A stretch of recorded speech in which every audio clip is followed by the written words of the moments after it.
శ్రీ మదాంధ్ర మహాభారతం తరాలు మారినా వన్నే తగ్గని అందరి మన్ననలు పొందుతూ అందుకుంటూ ఉండే తెలుగు కావ్యం. ఈ పవిత్రమైన మూల గ్రంథం తెలుగులో నన్నయ్య భటారకుడు, తిక్కన మరియు ఎర్రాప్రగడ అనువాదంతో పూర్తి చేయబడినది ఈ మహోన్నత గ్రంథం. సరళ తెలుగు భాషలో గాడి న్యూస్ ఛానల్లో ప్రతిరోజు పూర్తి అయ్యేంత వరకు అందించటానికి నిశ్చయించాము. ఈ మహాకార్యాన్ని సబ్స్క్రైబ్, షేర్ అండ్ లైక్ చేసి ఆదరించవలసిందిగా, ఆశీర్వదించవలసిందిగా ప్రార్థన. ఇట్లు మీ వడ్డేపల్లి రామకృష్ణ.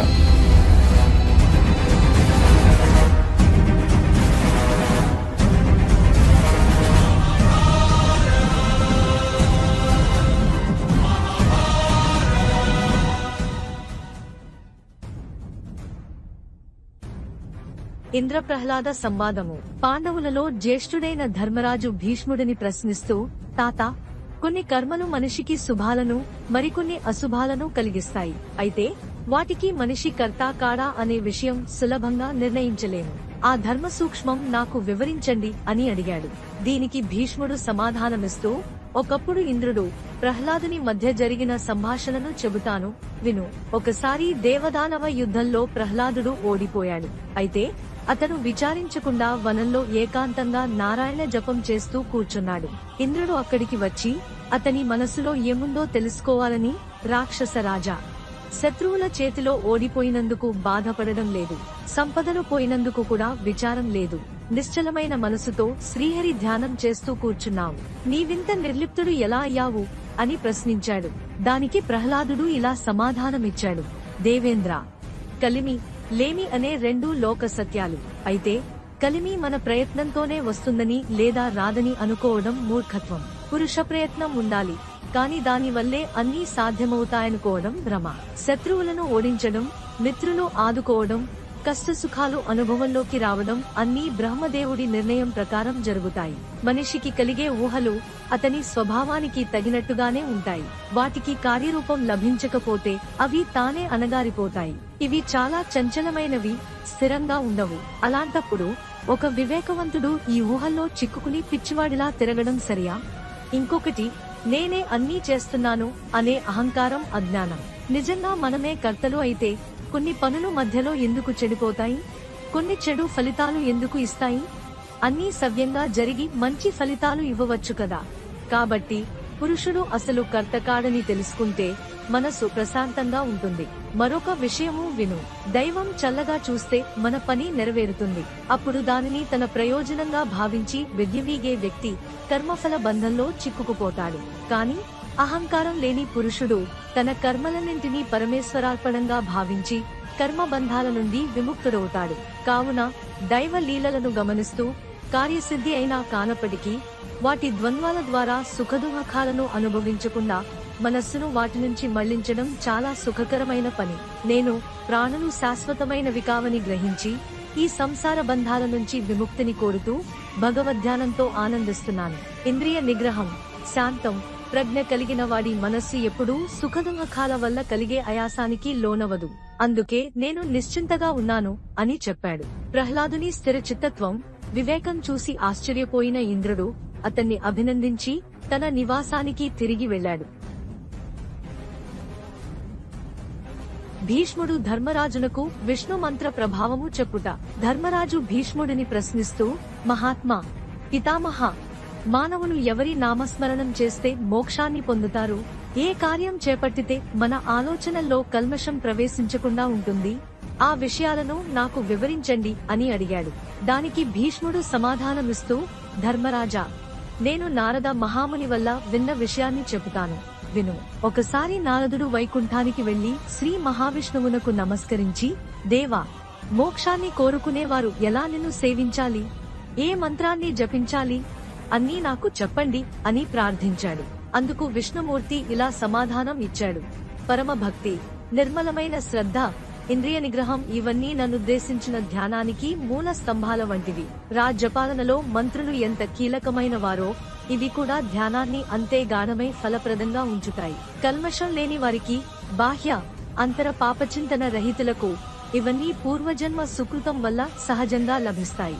ధ్యాన నిష్ఠ కుదిరిన తరువాత నా ప్రీతికరమైన మంత్రాన్ని జపించాలి. ఆ మహామంత్రం మోక్ష సాధనానికి మార్గం. దానిని జపించేందుకు ముందుగా ప్రణవాన్ని ఓం ఉచ్చరించాలి. దానికి నమః అనే పదాన్ని జోడించాలి. అనంతరం నా షడ్గుణేశ్వర్యాన్ని సూచించే శబ్దాన్ని, సర్వనివాసుడనే అర్థాన్ని అందించే పదాన్ని చేర్చాలి. దీనిని చతుర్థి విభక్త్యంతంగా ఉచ్చరించాలి. అదే ఓం నమో భగవతే వాసుదేవాయ మహామంత్రం. ఈ మంత్రాన్ని గురుపదేశం పొందకుండా జపించిన ఫలితాన్ని ఇవ్వదు. అంతేకాదు, విష్ణు సహస్రనామ స్తోత్రాన్ని పఠించడం కూడా మోక్ష సాధనకు ఎంతో ఉపయోగకరం. వీటిని నియమనిష్టలతో ఉపాసన చేసిన వారు నాకు అత్యంత ప్రీతిపాత్రులు. వారిని నేను ఎప్పుడూ విడవను అని చెప్పాడు. ఇంద్రబలి సంవాదము 1. ధర్మరాజు భీష్ముడిని ప్రశ్నిస్తూ, తాత, సంపదలు నశించడానికి కారణమేమిటి అని అడిగాడు. అందుకు భీష్ముడు సమాధానమిస్తూ, కౌంతేయ, పూర్వం బలి చక్రవర్తికి ఇంద్రుడికి జరిగిన సంవాదాన్ని చెబుతాను, విను. ఇది నీ సందేహాన్ని తీర్చగలదు. బలి చక్రవర్తి రాక్షస రాజ్యాన్ని పరిపాలిస్తున్నప్పుడు దేవతలతో యుద్ధం జరిగింది. దురదృష్టవశాన బలి చక్రవర్తి ఓడిపోయి అదృష్టవశాన ఇంద్రుడు గెలిచాడు. ఇంద్రుడు బలి సంపద అంతా స్వాధీనం చేసుకున్నాడు. ఒకసారి ఇంద్రుడు బ్రహ్మను దర్శించి, దేవా, పూర్వం బలి మహాసంపదతో తులతూగేవాడు. కాని ఇప్పుడు అతని జాడ కూడా కనబడటం లేదు. ఏమైపోయాడు అని అడిగాడు. బ్రహ్మ సమాధానమిస్తూ, నువ్వు అతన్ని చంపనని ప్రమాణం చేస్తే అతడి వివరాలు చెబుతాను అని చెప్పాడు. ఇంద్రుడు ప్రమాణం చేయగా, బ్రహ్మ, గాడిదలు, ఒంటెలు, గోవులు, గుర్రాలు ఉన్న చోట వెతుకు. అతడు ఏదో రూపంలో అక్కడ ఉంటాడు. కాని మాట తప్పి అతన్ని చంపకు అని చెప్పాడు. ఇంద్రుడు వెతికిపోతూ ఒక చోట గాడిద రూపంలో సంచరిస్తున్న బలి చక్రవర్తిని చూసి వెటకారంగా, ఏమయ్యా బలి, ఒకప్పుడు 10,000 ఏనుగులు చుట్టూ ఉండగా పట్టపుటేనుగుపై కూర్చొని మహావైభవంతో నన్ను తక్కువగా చూసేవాడివి. కాని ఇప్పుడు గాడిద రూపంలో బ్రతుకుతున్నావా? బంగారు యూపస్తంభాలతో యాగాలు చేసేవాడివి. ఆ వైభవం అంతా ఏమైపోయింది? నీ గత వైభవాన్ని తలచుకుని విచారిస్తున్నావా అని అడిగాడు. దానికి బలి చక్రవర్తి సమాధానమిస్తూ, దేవరాజా, నా వైభవం పైకి కనిపించేది కాదు. నా మనసులోనే అది గుప్తంగా ఉంది. అవసరమైనప్పుడు నాకది సాక్షాత్కరిస్తుంది. కాని నువ్వు నీ గొప్పను తక్కువ వారికంటే ప్రదర్శిస్తున్నావు. ఇదేనా నీ సంస్కారం? ఉన్నత స్థితికి ఎదగడం లేదా పతనం చెందడం ఎవరి చేతిలోనూ ఉండదు. అవన్నీ విధి ఆడించిన ఆటలు. గర్వపడటం నీచత్వం. అది విడిచిపెట్టు.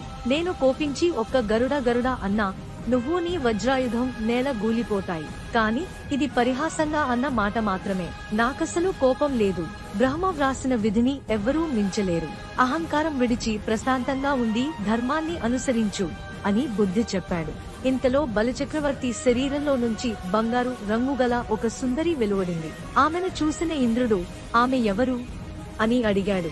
బలి, నాకు తెలియదు, ఆమెను అడుగు అన్నాడు. ఇంద్రుడు ఆమెను ప్రశ్నించగా, ఆమె, నేను లక్ష్మిని. నాకు శ్రీ, భూతి అనే పేర్లు కూడా ఉన్నాయి. నన్నెవరూ పూర్తిగా తెలుసుకోలేరు. ఇప్పుడు నేను బలి చక్రవర్తిని విడిచి వెళ్లిపోతున్నాను అని చెప్పింది. ఇంద్రుడు, దానికి కారణమేంటి అని అడిగాడు. లక్ష్మి సమాధానమిస్తూ, సత్యం, ధర్మం, దానం ఎక్కడ ఉంటాయో అక్కడ నేనుంటాను. బలి చక్రవర్తి పూర్వం ఆ సద్గుణాలతో ఉండేవాడు. కాని గర్వం పెరిగి బ్రాహ్మణుల మీద ద్వేషం కలగడంతో ఆ సద్గుణాలను వదిలేశాడు. అందువల్ల నేను అతని దగ్గర ఉండలేను. కాబట్టి నీ దగ్గరికి వచ్చేస్తున్నాను. నీ దగ్గర ధర్మం, శాస్త్రవిహిత సదాచారం ఉంటుందని ఆశిస్తున్నాను. ఎప్పుడూ నా ఆశలను నిరాశ చేసుకోకుండా జాగ్రత్తపడు అని చెప్పింది. లక్ష్మి చేత విడిచిపెట్టబడిన బలి ఇంద్రుణ్ణి చూస్తూ, దేవేంద్ర, గర్వపడకు. దక్షిణాయనంలో సూర్యుడు చల్లగా ఉంటాడని ఎప్పుడూ అలాగే ఉంటాడా? కాలం కలిసి వస్తే నిన్ను ఓడించి నీ సంపదను మళ్లీ స్వాధీనం చేసుకుంటాను అన్నాడు. ఇంద్రుడు, ఆ సంగతి అలా ఉండని. నీతో ఎక్కువ మాటలు మాట్లాడాల్సిన పని లేదు. బ్రహ్మకు మాట ఇచ్చాను గనుక నీ మీద వజ్రాయుధాన్ని ప్రయోగించడం లేదు. అందుకు సంతోషించు అని చెప్పి తన నివాసానికి వెళ్లిపోయాడు. కాల ప్రభావము. ఇంద్రబలి సంవాదము 2. ధర్మరాజు భీష్ముని చూచి, తాత, మానవుడు కాలకర్మవశాన దుర్దశ పాలైనప్పుడు ఎలా ఉండడం మంచిదో చెప్పు అని అడుగగా భీష్ముడు ఇలా చెప్పాడు. కౌంతేయ, ఏ విధమైన దుర్దశలకైనా ధైర్యమే మందు. ధైర్యం వలన బలం కలుగుతుంది. కష్టాల్లో మనలను రక్షిస్తుంది. అదే ఆరోగ్యాన్ని, మహాసంపదలను, అఖండమైన కీర్తిని తెస్తుంది. ధైర్యం కలవారే కాలగతిని అర్థం చేసుకుని విజ్ఞతతో వ్యవహరిస్తారు. ఆ తరువాత భీష్ముడు ఒక కథ చెప్పాడు.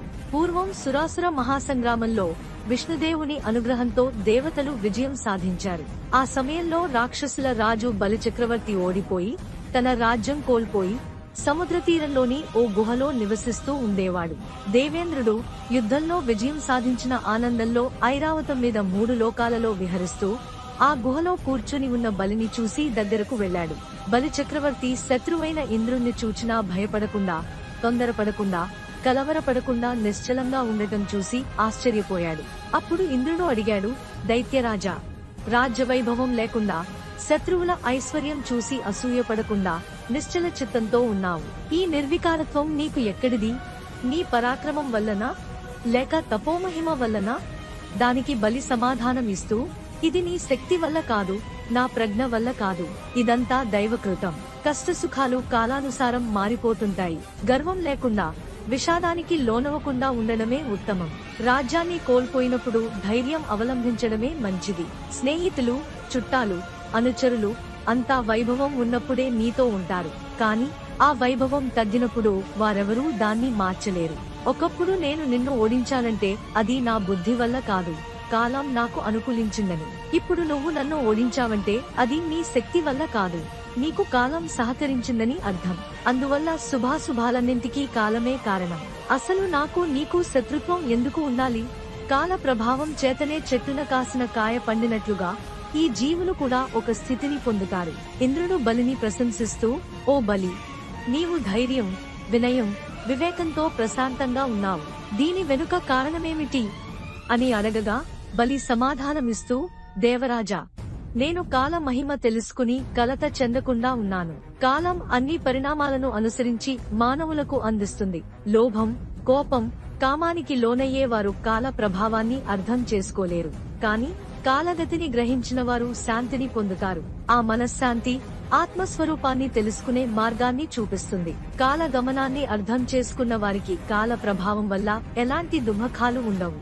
బలిచక్రవర్తి మాటల విన్న ఇంద్రుడు, ఓ బలి, నీలాంటి ధైర్యం, నిశ్చలత్వం అందరూ అభ్యసించాలి. నీ ఆత్మజ్ఞానం, సమతాభావం గొప్పవి. నీ మాటలు అమృతం కన్నా మధురంగా ఉన్నాయి. ఇకపై నా మనస్సు మరోసారి వికారాలకు లోను కాకుండా చేయాలని కోరుకుంటున్నాను అని మర్యాదపూర్వకంగా వీడ్కోలు చెప్పి మునులు, దేవతాగణాలతో కలిసి దేవలోకానికి వెళ్లిపోయాడు. అప్పటి నుండి బలిచక్రవర్తి చెప్పిన కాలచక్ర తత్వాన్ని గుర్తు చేసుకుంటూ ఇంద్రుడు సుఖంగా జీవించాడు. శాస్త్రములెరుగని వాడు కూడా ముక్తి నొందు విధము. ధర్మరాజు భీష్ముడిని అడిగాడు, శాస్త్రాలు చదివి ఆచరిస్తేనే ముక్తి కలుగుతుందా? శాస్త్రాలు చదవని వారి మాట ఏమిటి? భీష్ముడు సమాధానమిచ్చాడు, ధర్మరాజా, శాస్త్ర జ్ఞానం లేని వారు తల్లిదండ్రులను, గురువులను పూజిస్తూ పండితుల దగ్గర కృత్యాకృత్యాలు, ధర్మాధర్మాలు తెలుసుకుంటూ ఉండాలి. ఇదే సందేహంతో గాలవుడు నారదుని ప్రశ్నించగా నారదుడు సమాధానమిచ్చాడు, బ్రహ్మచర్యం, గార్హస్థ్యం, వానప్రస్థం, సన్యాసం అనే 4 ఆశ్రమాల్లో ధర్మాన్ని పాటించి ధర్మార్థ కామాలను సమన్వయం చేసేవాడు పుణ్యపురుషుడు. సత్యవ్రతాన్ని పాటించాలి, పరుషమైన మాటల్ని పలకకూడదు. పెద్దల దగ్గర నుండి పుణ్యకర్మలను తెలుసుకుని ఆచరించాలి, పాపకర్మలను మనసులోకి రానివ్వకూడదు. దేవతల పూజ, పితృ దేవతల పూజలు చేయాలి. ఇవన్నీ నేను చేస్తున్నాననే అహంకారం ఉండకూడదు. భోగాసక్తి ఉండకూడదు. ఇతరులను నిందించడం, పొగడుకోవడం, బద్ధకం, గర్వం, అసూయను విడనాడాలి. కోపాన్ని త్యజించాలి. దాన ధర్మాలు చేయాలి. వేదాధ్యయనం లేదా వేదాంగ శాస్త్రాలు చదవాలి. యజ్ఞయాగాదులు చేయాలి. చేయలేకపోయినా చేసే వారికి సహాయపడాలి. ఈ విధంగా ధర్మాచరణం చేస్తే శాస్త్రాభ్యాసం లేకపోయినా కొంతకాలానికి ఆత్మజ్ఞానం లభించి మోక్షం సిద్ధిస్తుంది. ఇదే ధర్మాన్ని అరిష్టనేమి ముని సగరుడికి ఉపదేశించాడు. ధన, ధాన్య, పశు, భార్య, పిల్లల వ్యామోహంలో మునిగిన వారికి ముక్తి లభించదు. వైరాగ్యం, శాంతిని అలవరుచుకున్న వారికి ముక్తి కలుగుతుంది. సంసార మోహం వట్టి భ్రమ మాత్రమే. తాను మరణించిన తర్వాత కుటుంబాన్ని ఎవరు కాపాడతారు? అందుకే ముందే మోక్ష మార్గాన్ని అన్వేషించాలి. జననం, జీవితం, మరణం తత్వాన్ని గ్రహించే వారికి ముక్తి దొరుకుతుంది. పాపకర్మలు లేనివాడు, ధర్మాన్ని ఆచరించేవాడు ముక్తిని పొందగలడు. జీవితంలోని అనేక మార్పులు మనసుకు ప్రభావం చూపకూడదు. భూమండలాన్ని ఏలిన రాజులు కూడా చివరికి మృత్యువును ఎదుర్కొన్నారు. శరీరం క్షీణిస్తుంది, అందుకే ధర్మాన్ని తూచా తప్పకుండా ఆచరించాలి. ధనయోగం దుర్లభం, కానీ జనన మరణ కష్టాలు సులభం. మానవ జన్మ పాపభూయిష్టం, ఎందుకంటే మానవుడు అత్యధికంగా పాపకర్మలు చేస్తాడు. అయినా ముక్తికి మానవ జన్మే సాధనం. కాబట్టి రాజా, సంసారంలో మునిగిపోకుండా ధర్మాన్ని పాటిస్తూ ప్రజలను రక్షిస్తూ నీ రాజ్యాన్ని పాలించు. ఈ విధంగా ధర్మాచరణం చేస్తే మోక్షం సులభంగా లభిస్తుంది. అందుకే ధర్మరాజా, శాస్త్రవాసనలు లేని వారు ముక్తిని పొందాలంటే సగరుడు అనుసరించిన ధర్మాలను తాము కూడా పాటించాలి. శుకుని వృత్తాంతము. ధర్మరాజు, తాత, శుకుడు కృష్ణద్వైపాయనుని పుత్రుడు అనుకోవడమే కాని అతని పుట్టకను, తల్లిని, బాల్యంలోనే మహానుభావుడవడానికి కారణాన్ని, అతడు సిద్ధి పొందిన పద్ధతిని ఎరుగను. దయచేసి నాకా విషయాలన్నీ వివరించు అని అడిగాడు. కుంతీపుత్ర, విను. ఒకప్పుడు మేరు పర్వత సమీపంలో ఉన్న కర్ణికార కొండగోగు వనంలో పరమేశ్వరుడు పార్వతితోనూ ప్రమథగణాలతోనూ నివసించాడు. అప్పుడు వ్యాసుడు పుత్రుడు కావాలనే కోరికతో మహానిష్ట పూని యోగబలంతో తపస్సు చేశాడు. యోగశక్తికి రాజసూయాలు, అశ్వమేధాలు కూడా సరికావుగదా. పరమశివుడు ప్రత్యక్షమై, పరాశరపుత్ర, ఏం వరం కావాలో అడుగు అన్నాడు. వ్యాసుడు సాష్టాంగదండ ప్రణామం చేసి, దేవా, పృథివ్యాపస్తేజో వాయురాకాశాలనే పంచభూతాలతో సమానమైన శక్తిగల పుత్రుణ్ణి నాకనుగ్రహించు అని కోరగా శివుడు తథాస్తు అని వరమిచ్చాడు. ఒకనాడు వ్యాసుడు అగ్నికార్యం చేసుకునేందుకు అగ్ని కోసం అరణిని మధిస్తున్నాడు. అంతలో ఘృతాచి అనే అప్సరస ఆ వైపుగా వెడుతుంది. దానిని చూసి వ్యాసుడు కామపీడితుడైనాడు. అది గమనించి ఘృతాచి చిలుక రూపం ధరించింది. అయితే ఏమి? ఆమె రూపం మనసులో కదులుతుండడం చేత వ్యాసుడికి రేతస్సు పతనమై అగ్నిని మతిస్తున్న అరణిలో పడింది. ఆయన ఇంకా మతించగా అందులో నుండి ఒక చిలుక ముఖం గల మహా తేజస్సు గల బాలుడు జన్మించాడు. గంగాదేవి వచ్చి అతనికి స్నానం చేయించింది. కృష్ణాజలము, దండము ఆకాశం నుండి పడ్డాయి. దివ్యదుందుబులు మ్రోగాయి. దేవతా స్త్రీల నాట్యాలు, గానాలు వెలిశాయి. పూలవాన కురిసింది. ఇంద్రాది దేవతలు వచ్చి అభినందించారు. తండ్రిలాగే పుట్టగానే పెద్దవాడైన అతనికి పార్వతీ సమేతుడైన శంకరుడు ఉపనయనం చేశాడు. ఇంద్రుడు కమండలం ఇచ్చాడు. దేవతలు ఎన్నడూ మాయని దివ్య వస్త్రాలు ఇచ్చారు. ఆ శుకుని జన్మము సమస్త చరాచర ప్రపంచాన్ని ఆనందభరితం చేసింది. తండ్రినిలాగే అతనిని పుట్టగానే వేదాలన్నీ వచ్చి వరించాయి. కాని సంప్రదాయం ప్రకారం గురువు దగ్గర విద్యాభ్యాసం చేయాలి కనుక శుకుడు బృహస్పతిని గురువుగా వరించి అతడు చెబుతుండగా వేదాంగ, ధర్మశాస్త్ర, రాజనీత్యాది సకల విద్యలు క్రమంగా చదివి తండ్రి ఆశ్రమానికి వచ్చాడు. అక్కడి మునికుమారులతో ఆటపాటలతో రోజులు గడుపుతుండగా చూసి వ్యాసుడు మందలించి అతనికి సాంఖ్య, యోగ శాస్త్రములను, వేదాంత శాస్త్రమును, అహంకార మమకారాలు దూరమయ్యే మహావాక్యాలను ఉపదేశించాడు. దానితో తెలివి తెచ్చుకున్న శుకుడు బ్రహ్మచర్య, గార్హస్థ్య, వానప్రస్థాశ్రమముల మీద విరక్తుడైనాడు. ఒకనాడు తండ్రి దగ్గరకు వచ్చి, తండ్రి, నాకు మోక్షప్రదమైన విద్యను తెలియజేయి అని అడగగా వ్యాసుడు అతడు మోక్షకాంక్షతో ఉన్నాడని గ్రహించి, నాయనా, విదేహ దేశాధిపతి అయిన జనక మహారాజు దగ్గరకు వెళ్ళు. ఆయన పూజ్యుడు. ఆయన దగ్గర ఎవరైనా అహంకార మమకారాలతో ప్రవర్తింపకూడదు. వినయ విధేయతలతో ఉండాలి సుమా. అతడు నీకు మోక్ష ధర్మం తెలియజేస్తాడు. కాలినడకనే వెళ్ళు అని బోధించాడు. శుకుడు తండ్రి మాట చొప్పున కాలినడకనే బయలుదేరి మేరువు మొదలైన పర్వతాలు, గంగానది మొదలైన నదులు దాటి భరతఖండానికి వచ్చాడు.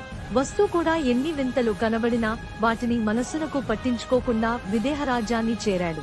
కావలివారితో రాజును చూడాలన్నాడు.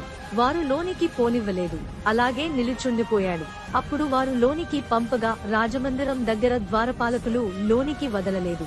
శుకుడు నిర్వికారంగా అలాగే నిలిచి ఉండగా వారు భయపడి రాజుకు చెప్పారు. జనకుడు వెంటనే పురోహితుణ్ణి పంపాడు. ఆయన చూచి వెళ్లి శుకుని మహానుభావాన్ని వర్ణించి చెప్పగా రాజు మంత్రులతోనూ, పండితులతోనూ, పరివారంతోనూ శిరస్సు మీద అర్ఘ్యపాత్ర పెట్టుకుని వచ్చి పూజించి బంగారు పీఠంపై కూర్చోపెట్టి తాను మంత్రులు నేల మీద కూర్చున్నారు. పరివారం అంతా వచ్చి వింతగా చూచి నమస్కరించి వెడుతున్నారు. వేశ్యలు నాట్యాలు చేస్తుంటే శుకుడు వేమీ చూడడం లేదు. రాజు తన్ని భోజన సదుపాయాలు చేసి మరునాడు ఉదయం శుకుని దగ్గరకు వెళ్లి, అయ్యా, మీరు ఇక్కడికి రావడానికి కారణం ఏమిటి అని అడిగాడు. శుకుడు, మహారాజా, మా తండ్రి అయిన వేదవ్యాసుని ఆజ్ఞ మీద నిన్ను దర్శించి మోక్ష మార్గం తెలుసుకోవడానికి వచ్చాను. బ్రాహ్మణుడికి కర్తవ్యం ఏమిటి?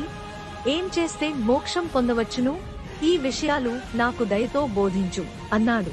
రాజు తన్ని సాదరంగా చూచి, విప్రబాలక, విప్రుడైన వాడు బ్రహ్మచర్యంలో వేదశాస్త్రాభ్యాసం చేయడం, గృహస్థాశ్రమంలో సత్సంతానం పొంది యజ్ఞయాగాదులు, దేవాతిథి పితృపూజలు చేయడం, వానప్రస్థంలో అగ్నితో గూడా అడవికి వెళ్లి ప్రతాదులాచరించడం, సన్యాసాశ్రమంలో నియమనిష్టలతో వైరాగ్యాన్ని సాధించి అగ్నిహోత్రాన్ని ఆత్మారోపణం చేసి సకల కర్మ పరిత్యాగం చేసి ప్రశాంతితో బ్రహ్మ సాయుధ్యాన్ని పొందడం అనే వాటిని క్రమంగా ఆచరించి తరించాలి అని చెప్పగా విని శుకుడు, రాజా, జ్ఞానోదయమైనా సరే ఈ ఆశ్రమాలన్నీ క్రమంగా అవలంబించవలసిందేవా? వేదాలు కూడా ఇలాగే చెబుతున్నాయా అని అడిగాడు. రాజు, మునివర్య, లోకధర్మం చెడకుండా కర్మాచ్యుతి లేకుండా ఉండేందుకు పూర్వపు మునులంతా ఈ ఆశ్రమ ధర్మాన్ని పాటిస్తూ వచ్చారు. కాని కొన్ని మహనీయులు ఉంటారు, వారు బ్రహ్మచర్యంలోనే ముక్తి పొందుతారు. అలాంటి వారికి ఆశ్రమ ధర్మాలతో పనిలేదు. అలాంటి మహాజ్ఞానికి ఆశ్రమాలతోనూ లోక ధర్మాలతోనూ పనిలేదు. స్థిరబుద్ధి కలిగి బ్రహ్మానందంలో లీనమైతే ముక్తి లభిస్తుంది అని చెప్పగా విని సంశయాలు తీరిన శుకుడు హిమాలయాలకు వెళ్లాడు. అంతకు పూర్వమే వ్యాసుడు అక్కడికి వచ్చి ఆశ్రమం నిర్మించుకుని పైల, జైమిని, సుమంత, వైశంపాయనుల నెడి నలుగురు శిష్యులకు వేదపాఠం చెప్పుతున్నాడు. శుకుడు తండ్రి దగ్గరకు వచ్చి నమస్కరించి తనకు, జనక మహారాజుకు జరిగిన సంభాషణ అంతా చెప్పాడు. వ్యాసుడు సంతోషించి కొడుకును శిష్యులతో కూర్చోబెట్టి వేదం వల్లే వేయిస్తున్నాడు. శిష్యులు దేశాల మీద తిరిగి తమకు చదువుకున్న వేదాలు ఇతరులకు చెప్పుతూ యజ్ఞయాగాలు చేయాలని ఆశించారు. వ్యాసుడు వారికి సెలవిచ్చి పంపాడు. ఒకనాడు నారదుడు ఆశ్రమానికి వచ్చి ఆశ్చర్యంతో వ్యాసుని చూసి, మహాత్మా, మీరున్న చోట వేద నినాదం వినిపించాలి గదా, మరి ఆశ్రమం ఇంత నిశ్శబ్దంగా ఉందేమిటి అని అడిగాడు. వ్యాసుడు శిష్యుల సంగతి చెప్పినాడు. నారదుడు, వారు లేకపోతే ఏం? మీరు నీ కొడుకు అధ్యయన వ్రతం కొనసాగించవచ్చు గదా అనగా వ్యాసుడు పుత్రునితో కలిసి ఉచ్చేశ్వరంతో వేద పారాయణం ప్రారంభించి లోకమంతా వేద నాదంతో నింపివేశాడు. ఆ సమయంలో ఒక మహావాయువు అతి తీవ్రంగా వీచింది. ధర్మజ్ఞుడైన వ్యాసుడు, ఇది అనధ్యయన వేళ, ఇలా ఉపద్రవం కలిగినప్పుడు అధ్యయనం నిషిద్ధం అని వేద పారాయణం చాలించాడు. శుకుడు, తండ్రి, ఎన్నడూ లేని ఈ మహావాయువెక్కడిది అని అడిగాడు. సాత్యవతేయుడు పంచభూతాల తత్వం తెలిసినవాడు కావడం చేత ఇలా చెప్పాడు. నాయనా, దేవయానంలో విష్ణుడు ఊర్ధ్వ గమనం చేస్తాడు, పితృయానంలో సూర్యుడు అధోగమనం చేస్తాడు. ఆ గమనాలు గాలి ఆధారంగా జరుగుతుంటాయి. వాయువులను గురించి విను. సమానుడు దేవతా సంభవుడు, అతనికి ఉదానుడు, ఉదానునికి వ్యానుడు, వ్యానునిక అపానుడు, అతనికి ప్రాణుడు పుట్టారు. లోకమంతా వీరిచేత ప్రాణవంతం అవుతుంది. ప్రవహుడు, ఆవహుడు, ఉద్వాహుడు, సంవహుడు, వివహుడు, ఉపవహుడు, పరావహుడు అనే 7 పవనులు అదితి పుత్రులు. వీరు సమస్త భువనాల్లోనూ వ్యాపించి సంచరిస్తూ ఉంటారు. వారంతా సమానాది వాయువులతో గూడి ఉంటారు. లోకాల ఉత్పత్తి వినాశనాలు వారి వల్లనే కలుగుతాయి. వీరి వల్లనే దేవతల విమానాలు నడుస్తాయి. ఒక్కొక్కప్పుడు విష్ణుదేవుని నిశ్వాస వేగము చేత ఈ గాలులన్నీ చెదరిపోతాయి. అప్పుడిలాంటి మహావాయువు వీస్తుంది. ఇలాంటి సమయంలో చదువులు చదివితే కీడు కలుగుతుంది, అందుకే మానుకున్నాను అని వివరించాడు. కొంతసేపటికి ఆ మహాప్రభంజనం శాంతించింది. వ్యాసుడు, నేను స్నానం చేసి వస్తాను, నీవు వేదం చెబుతూ ఉండు అని వెళ్లిపోయాడు. శుకుడు వేదం చెబుతుంటే నారదుడు విని సంతోషించి, నీకు మేలు చేస్తాను, ఏం కావాలో చెప్పు అన్నాడు. శుకుడు, మునీంద్ర, ఈ లోకములో పుట్టినవానికి హితమైనదేమిటి, అది నాకు చెప్పు అని కోరాడు. నారదుడు, ఇదివరలో సనత్కుమారుడు చెప్పిన మోక్షధర్మం నీకు చెప్పుతాను విను. సత్యమే తపస్సు, విద్యయే కన్ను, మోక్ష సుఖమే సుఖము, వ్యామోహమే దుఃఖము. నరుడు ప్రాపంచిక సుఖాలలో మునిగిపోతే ఇంకెన్ని జన్మాలెత్తినా ముక్తి పొందడు. కామం, క్రోధం ఈ 2 మోక్షానికి శత్రువులు. వీటిని గెలిస్తే సంసారం ఇంకేముంటుంది, అదే ముక్తి. భార్య, పుత్రులు, సంసారం వద్దనుకునే జ్ఞానికి దుఃఖాలు ఉండవు. లోకములోని ప్రాణులన్నింటితో ఏదో ఒక విధమైన సంబంధం పెట్టుకుంటే లంపటత్వం పెరుగుతుంది. అందుచేత సకల జీవులతోనూ సంబంధాలు విడిచి ఏకాంతవాసం చేసిన వానికే ముక్తి లభిస్తుంది అని వివరించాడు. శుకుడు తండ్రి దగ్గరకు వెళ్లి నమస్కరించి ప్రయాణానికి సిద్ధమైనాడు. వ్యాసుడు యోగసిద్ధుడైన కొడుకును చూచి సంతోషించి, తండ్రి, నువ్వు నాకు చాలా ఆనందం కలిగిస్తున్నావు, నా దగ్గర ఉండిపోరాదా అన్నాడు. కాని శుకుడి మనసులో ఈ బంధాలన్నీ నశించాయి. అతను కైలాస పర్వత శిఖరానికి వెళ్లి అక్కడ మంచి చోటు చూసుకుని తూర్పుగా తిరిగి కూర్చుని మహాయోగనిష్ఠుడై చేతులు, కాళ్లు మొదలైన అవయవాలన్నింటినీ క్రమంగా ఆత్మలో లీనం చేస్తూ సూర్యోదయం కాగానే ఆ దేవుని ధ్యానించి తేజస్వరూపం ధరించి ప్రకాశించాడు. ఆ సమయంలో నారద మహర్షి వచ్చాడు. శుకుడు, అయ్యా, నీ దయ వల్ల మానవ జన్మం ఎత్తినవారు వెళ్లవలసిన మార్గం తెలుసుకున్నాను. విమలమైన యోగా మార్గం ద్వారా మోక్ష పదానికి వెడుతున్నాను అని యోగశక్తి చేత ఆకాశానికి ఎగసిపోయాడు. దేవతలు అతన్ని పొగడుతూ, ఇతనికి ఉన్న పితృభక్తి చేతనే ఇతడు ఇంతటి ఉత్తమ గతికి చేరుకున్నాడు అన్నారు. శుకుడు పయనిస్తూ, నా తండ్రి నా పేరు పిలిస్తే మీరంతా ఓ ఎని పలకాలి అని పశుపక్షాదులు తరులతాదులకు కోరగా అవి అందరూ అంగీకరించాయి. క్రమంగా శుక మహర్షి పంచభూతాలలో కలిసి అదృశ్యుడైపోయాడు. వ్యాసుడు కొడుకు వెనుకే వచ్చి శుక అని పిలిచాడు. పంచభూతాలలో లీనమైన శుకుని పేరు పిలిచిన వెంటనే సమస్త చరాచర వస్తువులు ఓ అని పలికాయి. వ్యాసుడు తన కొడుకు పరబ్రహ్మంలో లీనమయ్యాడని గ్రహించాడు. ఆ సమయంలో గంగాధరుడు తన పరివారంతో వచ్చి వ్యాసుని ఓదారుస్తూ, సత్యవతీ పుత్ర, నీ కొడుకు బ్రహ్మ తేజస్సు కలిగి దేవతలు కూడా పొందలేనంతటి ఉత్తమగతిని పొందినాడు. ఇది ఆనందించవలసిన విషయం. నీకు కావాలంటే నీ పుత్రుడిలాంటి నీడ ఎప్పుడూ నీతో ఉంటుంది. దాన్ని చూసి ఆనందించు అని చెప్పి తాను తిరిగి వెళ్లిపోయాడు. ఈ ఇతిహాసం విన్నవారికి, చదివిన వారికి ఆయుస్సు, కీర్తి, సంపద, అభ్యుదయం అన్నీ కలుగుతాయి. విశేషించి శుకునికి కలిగిన ఉత్తమ గతి కూడా కలుగుతుంది. శివకేశవుల అభేదము. ఒక సమయంలో విష్ణుదేవుడు గంధమాదన పర్వతం మీద తపస్సు చేస్తున్నాడు. అదే సమయంలో దక్షుడు శివుణ్ణి పిలవకుండా యజ్ఞం నిర్వహించాడు.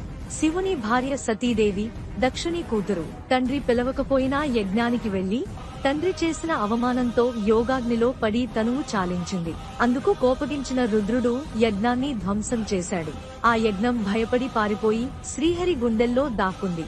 దాంతో ఆయన కేశాలన్నీ ముంజగడ్డిలా అయిపోయి ముంజకేశుడు అనే పేరు వచ్చింది. రుద్రుడు మహారౌద్రాకారంతో యజ్ఞాన్ని తరుముకుంటూ విష్ణుదేవునిపై కోపగొన్నాడు. అప్పుడు కేశవుడు ఒక ముంజగడ్డి పరకను పరశువుగా అభిమంత్రించి రుద్రుడిపై వదిలాడు. కాని రుద్రుడు దాన్ని ఖండించి వేశాడు. అందుకే ఆయన ఖండపరశువు అనే పేరు పొందాడు. భేదం లేని పరబ్రహ్మతత్వమే జగత్తులో సృష్టి, స్థితి, లయాల కోసం త్రిమూర్తులుగా మారింది. అందులో రెండు మూర్తులైన రుద్రనారాయణులు యుద్ధానికి సిద్ధపడ్డారు. దాంతో సర్వభూతాలు భయంతో కంపించాయి. మునులకు వేదమంత్రాలు గుర్తురాలేదు. అగ్నులు హవిస్సులను స్వీకరించలేదు. దిక్కులు పగిలిపోయాయి. ఆకాశం, భూమి వణికిపోయాయి. పర్వతాలు తలక్రిందులైనాయి. దేవతలంతా దిగులయ్యారు. బ్రహ్మముఖాలు వెలవెలబోయాయి. ఇలా లోకాలన్నీ సంక్షోభంలో ఉన్న సమయంలో బ్రహ్మదేవుడు దేవతలను వెంటబెట్టుకుని గంధమాదన పర్వతానికి వెళ్లి రుద్రునికి ప్రణామం చేసి వినయంతో ఇలా అన్నాడు. దేవదేవా, నీవు శివుడవు గదా, లోకాలకు శుభం కలిగించవద్దా? నీ కోపాన్ని ఉపసంహరించు. విష్ణువంటే ఒకడు, శివుడంటే ఇంకొకడునా? వేదవేద్యమైన అద్వైత స్వరూపమైన పరబ్రహ్మమే లోక వ్యవహారం కోసం రెండు రూపాలుగా విభజించబడింది. హరిహరుల మధ్య భేదమేముంది? నరనారాయణులే జగత్తుకు ఆది పురుషులు. మనమంతా వారి స్వరూపాలమే. ఈ విషయాన్ని గ్రహించి కోపాన్ని వదిలిపెట్టి జగత్తును రక్షించండి అని ప్రార్థించాడు. అప్పుడు నారాయణుడు రుద్రుణ్ణి మృదుమధురంగా ఉద్దేశించి బ్రహ్మాది దేవతలంతా ఆనందించేటట్లు ఇలా అన్నాడు. పరమేశ్వర, నిన్ను తెలిసినవాడు నన్ను ఎరిగినవాడే అవుతాడు. నిన్ను సేవిస్తే నన్ను సేవించినట్లే. మనిద్దరిలో భేదం లేదు. నా గుండెల మీదనున్న శ్రీవత్సం అనే పుట్టుమచ్చ ఈనాటి నుండి నీ చేతి త్రిశూలంలా ప్రకాశిస్తుంది. నిన్ను కోగిలించుకున్న నా చేయి ఏ రంగులో ఉందో అదే రంగులో నల్లగా ఈనాటి నుంచి నీ కంఠం ఉంటుంది. అందుచేత నువ్వు శ్రీకంఠుడు అనే పేరుతో ప్రసిద్ధి చెందుతావు. ఇవి మనిద్దరి ఏకత్వానికి చిహ్నాలుగా లోకంలో ప్రసిద్ధం అవుతాయి అని శంకరుని, బ్రహ్మాది దేవతల్ని వీడుకుని మళ్లీ తన తపస్సులో లీనమయ్యాడు. ఊర్ధ్వాని పుండ్రాణి శివస్య శూలే తిర్యంబి పుండ్రాణి హరేశ్చ సంఖ్యే తదోభయోరద్వైతా ప్రసిద్ధి జనాహ కిమర్థం విమతా భవంతి. అంటే శివుని శూలంలో వైష్ణవులు ధరించే ఊర్ధ్వ పుండ్రాలు, నామాలు ఉన్నాయి. నారాయణుని శంఖంలో తిరెపుండ్రాలు, అడ్డ విభూతి రేఖలు ఉన్నాయి. వారిద్దరూ మేము భేదం లేనివారము అని స్పష్టంగా చెప్పినా తెలివి తక్కువ మనుష్యులు భేదాన్ని చూపిస్తూ తమలో తాము పోట్లాడుకుంటున్నారని ఈ శ్లోకం అర్థం. రుద్రనారాయణుల ఏకత్వాన్ని గుర్తించిన వారికి ఆయురారోగ్య భోగభాగ్యాలు కలుగుతాయి. మరణ సూచనల క్షణాలు. ధర్మదేవత వరప్రసాదుల, పాండునందనుల, వానరాకడ, ప్రాణం పోకడ ఎవరూ చెప్పలేరు అనేది సత్యం. అయినా పూర్వులు తమ అగణిత కాల పరిశోధన ఫలితంగానూ నిరంతర తపస్సు ఫలితంగానూ మరణానికి కొన్ని సూచనలు చెప్పారు. ఈ సూచనలు కలిగిన ప్రాణి మరణించవచ్చు లేదా మరణించే ముందు ఈ సూచనలు కనపడవచ్చు. శ్రద్ధగా విను. అరుంధతి నక్షత్రం కనబడకపోవడం, ముక్కుకుడి భాగం కొంత కోల్పోవడం, పౌర్ణమి చంద్రుడు మలినంగా కనిపించడం, ఇలా ఎవరికి ఉంటే వారు 1 సంవత్సర కాలంలో ఇహాన్ని వదిలివేస్తారని గుర్తించాలి. శరీర కాంతి అనూహ్యంగా పెరిగినా లేదా పూర్తిగా తగ్గిపోయినా, ప్రజ్ఞాశక్తి మితిమీరినా లేదా హఠాత్తుగా తగ్గినా ఆ ప్రాణి మరొక 6 నెలలే బ్రతుకుతాడని తెలుసుకోవాలి. సూర్య చంద్ర మండలాల మధ్య ఎడమ వైపు ఎక్కువ కాంతి కనిపించినా ఆయుష్ కేవలం 7 రోజులు మాత్రమే మిగిలి ఉందని అర్థం. గుడిలో సుగంధ ద్రవ్యాల వాసన మాంస వాసనగా తోచినట్లయితే 6 రోజులే జీవితం మిగిలి ఉన్నదని గ్రహించాలి. ముక్కు, చెవులు విపరీతంగా జారిపోవడం, దంతాల రంగు అధికంగా మారిపోవడం, కళ్ల వెలుగు తగ్గిపోవడం, శరీరం బాగా నలుపుకు తిరగడం, విపరీతమైన మనోవిభ్రాంతి కలుగడం, ఇవి మృత్యువు చేరువలో ఉన్న సూచనలుగా భావించాలి. ఎడమ కన్ను అకారణంగా నీరు కారడం, తలపై కనిపించని సన్నటి పొగరేఖలు పడటం, ఇలాంటి లక్షణాలు ఉంటే ఆ వ్యక్తిని మృతులలో లెక్క వేయవచ్చు. వీటినే సమాసన్న మృతి లక్షణాలు అని అంటారు అని భృగు పద్మ సంవాదం బోధించాడు. అంత చెప్పినా ధర్మరాజు మనసుకు శాంతి కలగలేదు. తాత, ఎండపక్క నీడలాగా, వెలుగు ప్రాంత చీకటిలాగా, జన్మను అనుసరించే మృత్యుభీతిలాగా నీ సదుపదేశాల అంచులలోంచే నా దుస్తర మనస్తాపం పయనిస్తోంది. కుదురు లేకుంది తాత అని గద్గదికగా అన్నాడు. భీష్ముడు ఓదార్పుగా, ఒక ముఖ్య విషయం నువ్వు గుర్తించాలి అని గౌతమిలుబ్ధక మృత్యుకాల సంవాదాన్ని వినిపించాడు అని చెప్పి వైశంపాయనుడు ఆపాడు. శ్రీ మదాంధ్ర మహాభారతం తరాలు మారినా వన్నే తగ్గని, అందరి మన్ననలు పొందుతూ అందుకుంటూ ఉండే తెలుగు కావ్యం. ఈ పవిత్రమైన మూల గ్రంథం తెలుగులో నన్నయ్య భటారకుడు, తిక్కన మరియు ఎర్రాప్రగడ అనువాదంతో పూర్తి చేయబడినది ఈ మహోన్నత గ్రంథం. సరళ తెలుగు భాషలో గాడి న్యూస్ ఛానల్లో ప్రతిరోజు పూర్తి అయ్యేంత వరకు అందించటానికి నిశ్చయించాము. ఈ మహాకార్యాన్ని సబ్స్క్రైబ్, షేర్ అండ్ లైక్ చేసి ఆదరించవలసిందిగా, ఆశీర్వదించవలసిందిగా ప్రార్థన. ఇట్లు మీ వడ్డేపల్లి రామకృష్ణ.